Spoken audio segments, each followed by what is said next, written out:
자, 일론 머스크 미국 정부 효율부 다찌 부서의 수장이 사회보장제도를 펀지 사기라고 공격하고 나서면서 지금 트럼프의 관세 정책만큼이나 큰 논란의 당사자가 되고 있습니다.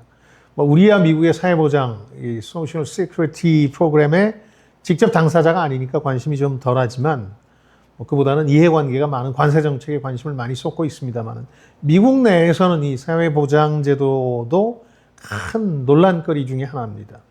특히 제가 트럼프 행정부 출범 당시에 확신을 갖고 전망했던 트럼프 머스크 공존 가능성, 결별 가능성이 높다 이렇게 전망을 해드렸는데 이것과 관련해서도 중요한 고비가 될 가능성이 높습니다. 그래서 오늘은 투자와 관련해서 늘 나오는 이 펀지 사기라는 게 뭔지, 펀지 스킴이라고 합니다만, 그리고 또 미국 사회보장제도라는 게 뭔지 오늘 알아보겠습니다.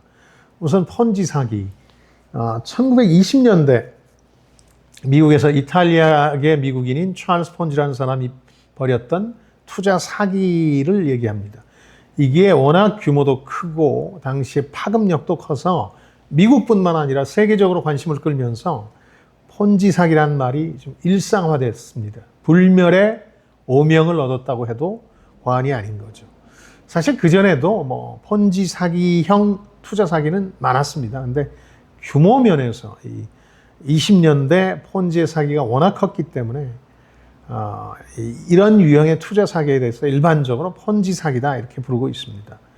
펀지가 내세운 투자 대상은 국제 회신권이라고 불리는 겁니다. International Reply Coupon이라는 겁니다. 이게 뭐냐면 당시에 각국 간 핵심 소통 수단은 우편 아니었습니까? 우편이었는데 상대한테 회답을 할 때 이 우편 요금이 부담이 되니까 이거를 안기기 싫을 때 회신 쿠폰, 리플라이 쿠폰이라는 걸 동봉해서 보내게 됩니다. 그러면 이 리플라이 쿠폰으로 반드시 해당 국가는 공통 협약을 맺고 있으면 우표로 바꿔줘야 했던 겁니다. 근데 양국의 통화 가치라든가 우편 정책 변화 이런 것 등에 따라서 이런 거래에서 수익이 발생할 가능성이 컸던 겁니다. 사고 팔고 하면서. 펀지는 이런 걸 이제 차익 거래, 아비투이지라고 합니다만은 이 차익 거래를 이용해서 수익을 올리고 이걸 투자자한테 돌려주겠다 이렇게 약속을 하고 투자 사기를 벌입니다. 근데 이 실제로 투자금이 엄청나게 많이 몰리거든요. 이렇게 되면 투자 수익을 안정적으로 올릴 방법이 없습니다. 이 아비트리지라는 건 아주 작은 수익을 거듭 올려서 눈덩이처럼 부풀리는 건데 투자 금액이 너무 많으면 이게 쉽지 않습니다. 그러다 보니까 새로운 투자 자금이 들어오면 이걸로 기존 투자자들에 대한 투자 수익을 나눠주는 이 방식을 거듭했던 겁니다. 그러니까 투자를 통한 수익은 없었습니다. 나중엔 보면 아예 우편환에 투자 자체를 하질 않습니다. 그래놓고 계속 투자금을 가지고 돌리는 겁니다. 우리나라 다단계 사기나 이런 거에도 일부 펀지 사기가 있죠. 그러니까 새로 들어오는 돈을 통해서 기존 투자자들의 수익금을 보장해주면 사람들이 놀래서 돈이 더 많이 들어오는 구조인데 이게 결정적인 함정이 하나 있죠. 지속적으로 자금이 유입되지 않으면 이 모델은 지속될 수가 없는 겁니다. 지속 가능성이 없는 모델인 거죠. 머스크는 미국의 사회보장제도가 일종의 펀지 사기라고 주장하고 있는 겁니다. 미국의 사회보장제도는 기업과 개인이 반반씩 부담한다는 점에서 우리 국민연금하고 비슷한데요. 직장인 납입자 전체를 대상으로 한다기보다는 은퇴자, 장애인, 사망근로자 유족 이런 대상을 좀 제한한 사회안전망 프로그램입니다.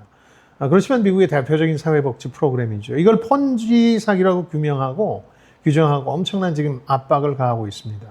이 사회보장 관련 공무원들을 수천 명 해고시키는가 하면 기존 수혜자 상당수도 지금 이런저런 명목으로 제외시키고 있습니다. 이 때문에 사회보장제도에 의존해오던 중산층과 서민 일부가 좀 상당히 불안해하고 있는 거죠. 그럼 머스크의 펀지 사기 주장이라는 건 일리가 있느냐? 외형만 보면 그렇게 생각할 수도 있습니다. 왜냐하면 미국의 사회보장제도뿐만 아니라 주요 선진국 연금이 비슷한데요. 연금의 역사가 오래된 유럽 같은 경우가 더욱 심하죠. 그러니까 연금 고갈이 되니까 현재 가입자들 연금으로 과거 가입자들이 연금을 지불하는 방식인 거죠.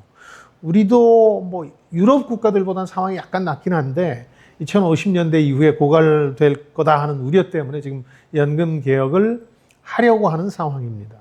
즉 외형은 펀지 사기와 다를 바 없지만 정부가 국민에 대한 약속이라는 점에서는 다르다는 거죠. 그러니까 정부는 이 투자 주체처럼 국민의 세금 받아서 이거 투자해서 수익 올려주는 존재가 아닙니다. 공공 서비스를 절실히 원하는 국민들한테 서비스하는 것이죠. 더욱이 펀지 사기는 실질적인 투자와 수익이라는 게 존재하지 않는 반면에 국민은 연금을 받아서 이걸 투자해서 고갈 시점을 늦추기 위한 각종 노력을 합니다. 한마디로 머스크의 사회보장제도 펀지 사기로는 철저하게 국가를 하나의 민간 기업이나 투자 주체로 간주하는 시각인 거죠. 머스크의 이런 입장과 정책이 트럼프 행정부와는 어떤 관계가 있을까? 일단 트럼프는 일론 머스크를 그리고 정부 효율부 다치를 지지하는 입장입니다. 그러나 트럼프 행정부 출범 10주를 넘어서면서 머스크와 트럼프 사이에는 미묘한 균열도 생겨나기 시작했습니다. 첫 번째 갈등은 고학력자 이민 문제였죠. 그러니까 실리콘밸리를 대변하는 일론 머스크 입장에서는 학력이라든가 전문직 여부를 가리지 않는 무조건적인 이민 반대 정책에 반대를 해왔습니다. 우려를 표명해왔죠. 이 때문에 트럼프 진영 내에 이민 반대 정책 지지자들하고 갈등을 빚었죠.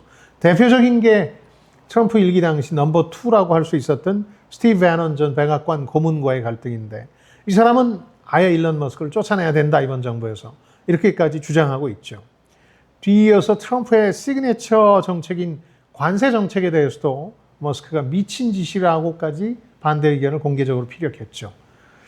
아마 앞으로도 일론 머스크와 트럼프 양측의 갈등 현안이 많이 생기겠죠.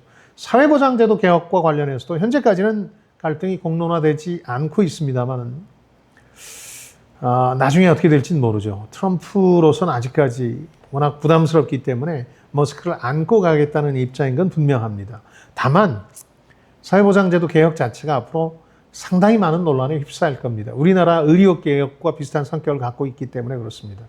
이들의 불만과 분노가 극으로 치닫게 되면 트럼프는 자신들의 지지한 계층에서의 분노와 불만이기 때문에 상당한 타격을 입게 됩니다.